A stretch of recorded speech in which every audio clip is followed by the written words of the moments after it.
बिस्मिल्लाहिर्रहमानिर्रहीम, अस्सलाम वालेकुम। नाज़रीन, औरत और मर्द हमारे माशरे का अटूट हिस्सा हैं। इन दो तबकात को लेकर मस्बत तब्दीलियां भी आ रही हैं। मर्दों के इस माशरे में औरतों को हुकूक भी मिल रहे हैं। नाज़रीन, ये बात कहते हुए एक बार फिर गौर करें, क्या वाकई हमारे माशरे में तमाम इसनाफ को यकसा हुकूक हासिल हो गए हैं?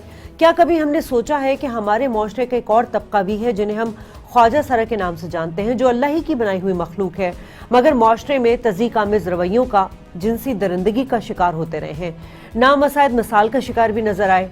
माशरे में उनको तस्लीम नहीं किया जाता और जो बुनियादी हुकूक एक शहरी को मिलने चाहिए वो नहीं मिल पाते, जिसकी वजह से ये भीख मांगने पर मजबूर होते हैं। लेकिन दुनिया की तारीख ये बताती है कि जब जब किसी तबके को और ताकत और बर्तरी के ज़म में कुचला गया तो उस तबके से चंद नाम ज़रूर ऐसे उठे हैं जिनको रहती दुनिया तक याद रखा जाएगा। आज हम ऐसे खूबसूरत सोच और बाहिम्मत ख्वाजा सराओं की बात करेंगे, आपको मिलवाएंगे जो इंसानों के लिए एक रोल मॉडल बन चुके हैं। अपने मेहमानों का तारुफ करा दूं। मेरे इस वक्त एक ट्रांसजेंडर जूली खान, जो कि बहुत जानी मानी है, सोशल मीडिया पे उनके ख्यालात बहुत वायरल होते रहते हैं, वो हमारे साथ मौजूद हैं। फरजाना बारी, सोशल एक्टिविस्ट, हमारे साथ मौजूद हैं। आप दोनों को बहुत शुक्रिया। जूली, आपको वेलकम करते हैं। और जूली, सबसे पहले तो मैं आपको आपकी तारीफ इस हवाले से करना चाहूँगी कि जितने व्यूज़ मैंने सोशल मीडिया पे आपके देखे हैं, मैं आपसे बहुत मुतासिर हुई हूँ। आपको कब पता चला कि आप में एक ख्वाजा सरा होने की, जो बहरहाल ये तो अल्लाह ताला की बनाई हुई हम सब मखलूक है, लेकिन आप में इतने स्किल्स हैं, आपको कैसे पता चला? देखिए, ये तो बड़ा मुश्किल सवाल आपने मुझसे पूछा है।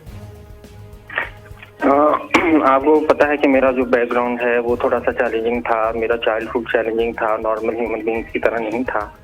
तो ये सारी चीजें जो थी, क्योंकि मेरी सेंसिटिव नेचर थी, तो ये सारी चीजें मुझे बहुत ज्यादा जो है वो हर्ट करती थी। लोगों के मुख्तलिफ किस्म के सवालात थे,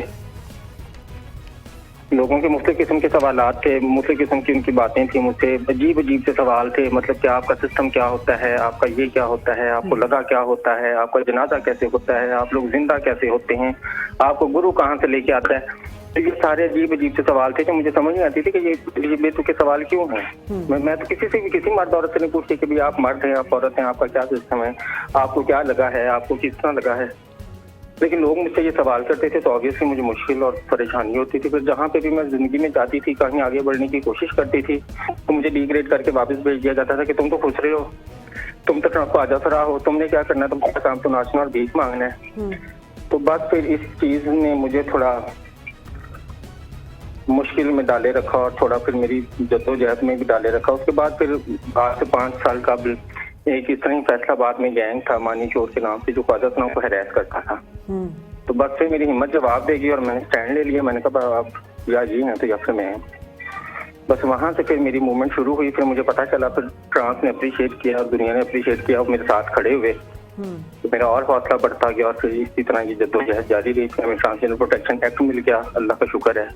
सेल्फ परसीव्ड आइडेंटिटी का हक मिल गया।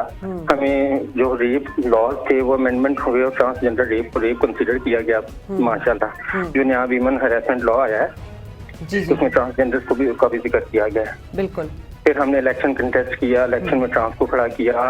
माशाल्लाह आपको हर जगह पे कोई गोल्ड मेडलिस्ट ट्रांस नजर आता है, कोई लॉयर ट्रांस नजर आता है, कोई पीएचडी किया हुआ ट्रांस नजर आता है। तो अपॉर्चुनिटीज डेवलप हुई हैं। जब मौके डेवलप हुए तो सारी बात हम लोगों ने वेल की है। ठीक है फरजाना, ट्रांसजेंडर को लेके हमारी सोसाइटी में वो एक्सेप्टेंसी नहीं है जो हम बाहर मुल्कों में देखते हैं, लेकिन बहरहाल अब बहुत ज़्यादा अवेयरनेस फैलती जा रही है और ट्रांसजेंडर को उनकी खुद अपनी कोशिशें हैं, जिद्दोजहद है। लेकिन कुछ लोग जैसे ह्यूमन राइट्स की तंजीमें हैं, उन्होंने भी इनके लिए काम किया है। अब आप पहले में और अब में क्या फ़र्क देखती हैं? देखिए, एक तो खैर ये फर्क तो जरूर है कि जो एक ट्रांस की आइडेंटिटी है, शनाख्त है, वो उनको मिली है और मतलब कानूनी तौर पे वो ये फॉरवर्ड है कि वो अपने शनाख्ती कार्ड, पासपोर्ट में जो भी चाहे अपनी आइडेंटिटी के लिखवा सकते हैं। तो वो एक उस हवाले से तो लेजिस्लेटिव हवाले से, कानूनी हवाले से, उनकी शनाख्त के हवाले से तो बात आती बढ़ी है। लेकिन जहाँ तक उनकी जिंदगियों में जो है वो समाज के अंदर एक जो एक्सेप्टेंस है, उसके अंदर उनकी कबूलियत है या उनको अपॉर्चुनिटी का जहाँ तक मामला है, तो वहाँ पर तो मुझे लगता है कि कोई पेशरफ नहीं हुई। यहाँ तक कि जो कानून पास हुआ उसके अंदर ये भी था कि ट्रांसजेंडर जो है इनको हर जो हुकूमत का महकमा है उसके अंदर जो है इनका कोटा है। तो 1% जो कोटा है वो भी आप देखेंगे फिर किसी भी इवन वैसे तो असली तौर पे वो गवर्नमेंट और नॉन गवर्नमेंट दोनों सेक्टर में होना चाहिए, लेकिन इवन गवर्नमेंट सेक्टर में भी उस कोटा के ऊपर कोई अमल दरामद नहीं हुआ है। और जहां तक इनकी जिंदगियों में मतलब ये है कि अपॉर्चुनिटीज की बात है, तो एक जाहिर है कि एक समाज का वो तबका जिसको आपने बहुत साल हर साल से इतना पीछे रखा है, तो जब आप उनके लिए फिर कुछ स्पेशल जिसको हम कहते हैं अफर्मेटिव मेजर्स करने की जरूरत होती है कि उनके लिए स्पेशल उनके मौके उनको दिए जाएं इकोनॉमिकली अपने पांव पे खड़ा होने के लिए। सेहत के हवाले से जारी के ट्रांस के बहुत सारे सेहत के हवाले से जो कॉम्प्लिकेशंस होती हैं और वो उसके लिए भी हमारा जो हेल्थ सिस्टम है वो इक्विप नहीं है। मुझे याद है कि जब पेशावर में एक ट्रांस के ऊपर हमला हुआ, वो जख्मी थी और फिर यही वो जब हॉस्पिटल में गए तो वो ये फैसला करे थे कि इनको विमेन वार्ड में भेजना है या मेल वार्ड में भेजना है। तो वो जो एक तो वो चीज है कि जो इनको जो कि क्योंकि बहुत पीछे रह गए हैं, जो आप देखेंगे मैं समझती हूँ सबसे ज्यादा जो हमारे समाज के अंदर जो पिछड़ा हुआ तबका है वो ट्रांसजेंडर लोगों का ही है।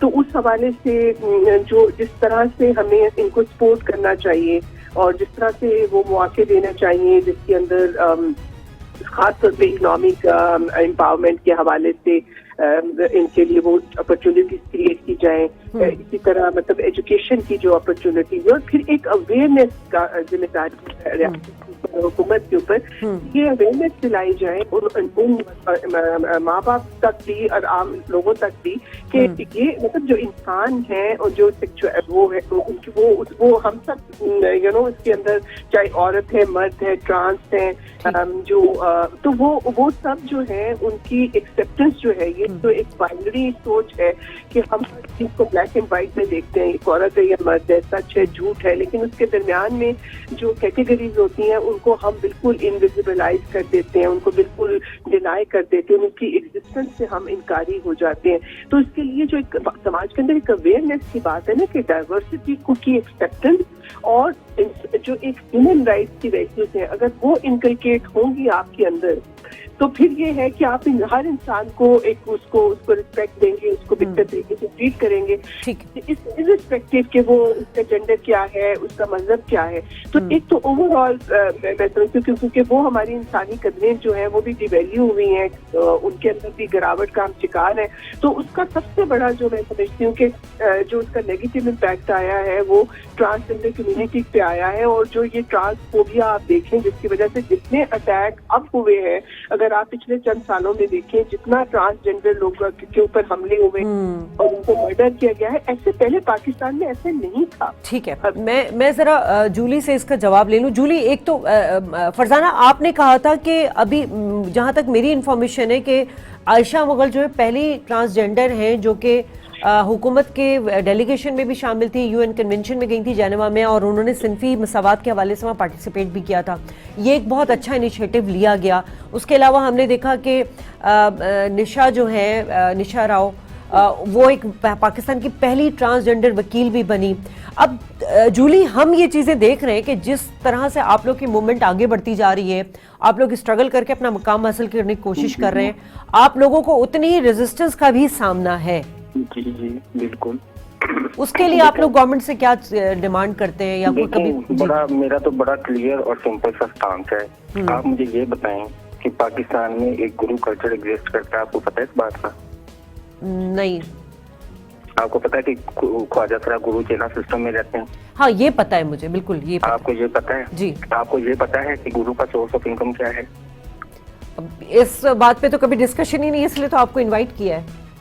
हाँ जी, सोसाइटी को पता है ना। ये सवाल मैं इसलिए कर रही हूँ कि मैं उससे आगे शुरू करूँ ना। ये ना हो कि भी सोसाइटी को पता हो कि गुरु चेला सिस्टम एग्जिस्ट करता है, सोसाइटी को ये भी पता है कि गुरु का सोर्स ऑफ इनकम उसके चेले हैं। ठीक है, आपको पता है ना कि गुरु ने ना कोई फैक्ट्री लगाई हुई है, गुरु ने ना कोई इदारा बनाया हुआ है, गुरु ने ना ही कोई शॉप बनाई हुई है।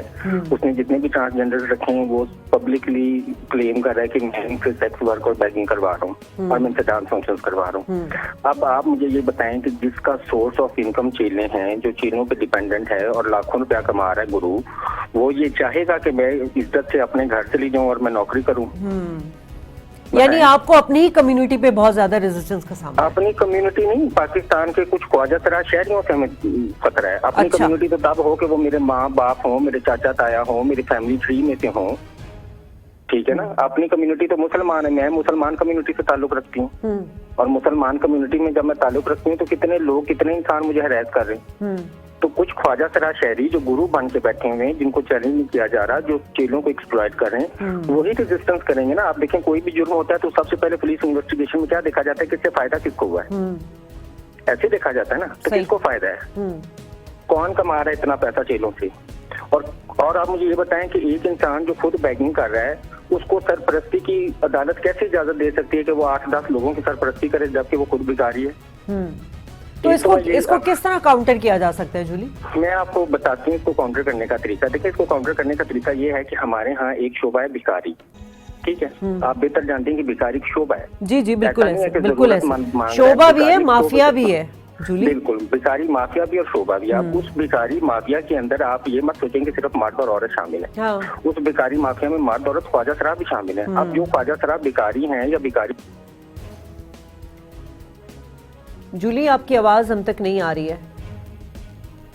चले फरजाना, आपको आवाज आ रही है तो मुझे जवाब दीजिएगा कि ये बड़ा अच्छा इन्होंने पॉइंट रेज किया है कि गुरु सिस्टम में चेले हैं, वो कमा के देते हैं, तो वो क्यों चाहेंगे कि ये तबका जो है ये पढ़ लिख कर एक इज्जत के साथ अपनी जिंदगी गुजारे।